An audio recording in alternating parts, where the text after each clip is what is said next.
Kapod wantiere weche motenore kod romo mar tend loch gwenge, jatend jotend migepe Musalia Mudavadi oyango ni higni 11 mokadho nyaka ne tend kor gwenge chakre pacho ka.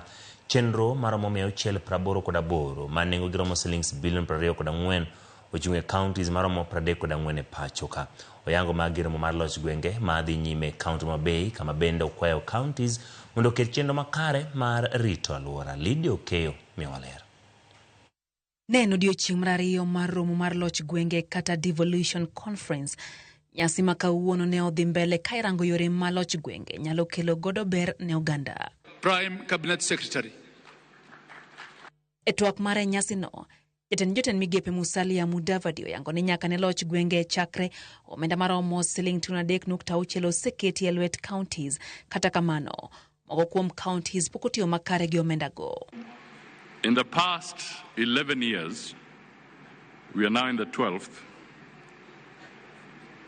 in terms of the consolidated figure of equitable share in revenue, county governments have received 3.6 trillion Kenya shillings. Oyango ni chenro maromo 688 manengo giromo siling bilion 24 ochung' e counties 34 ka chenro mag dongruok maromo 40 manolosi e nengo mar siling milion 400 nyaka sani pok otigo e counties maromo 10 ka bende nitiere chenro mamoko manengo giromo siling bilion 20 e counties 33 manochaki to pok otieki.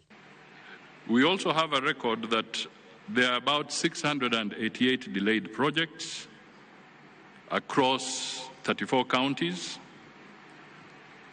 valued at about 24 billion Kenya shillings. There are also about 40 unutilized projects in 10 counties amounting to about 400 million Kenya shillings, and abandoned projects, abandoned or maybe neglected. In 33 counties, we get a figure of about 20 billion worth of abandoned projects. Mudavadi ojiwo counties mondo mi oket lai makare manyiso kaka itiyo gi omenda mag counties kendo ti makare gi mwandu ma ikete county gi joket mwandu maya pinje maoko kod piny owacho mamalo. I thought this forum would be important for me to make a passionate appeal to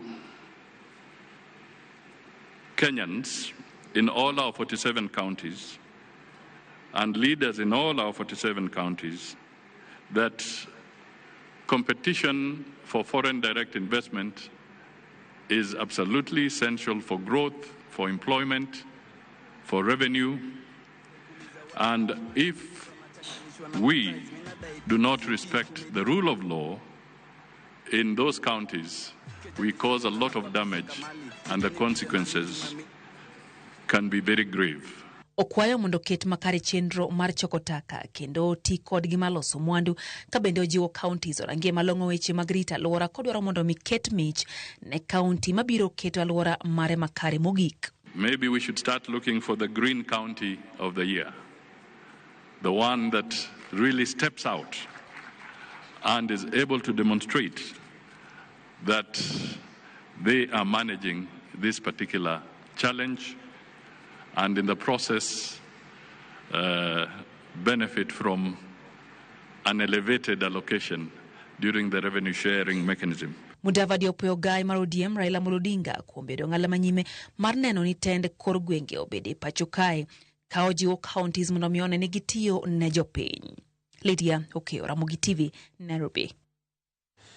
Jokanye sekta mar thieth ojiwo piny owacho mag counties mondo jiw lwetgi pok madhi ne sekta mar thieth kaka yo majiwo sekta no magi owacho romo mar jotend counties matimore ma Bay kama achiel kuom ywak ewi tho mar mine manyuol pod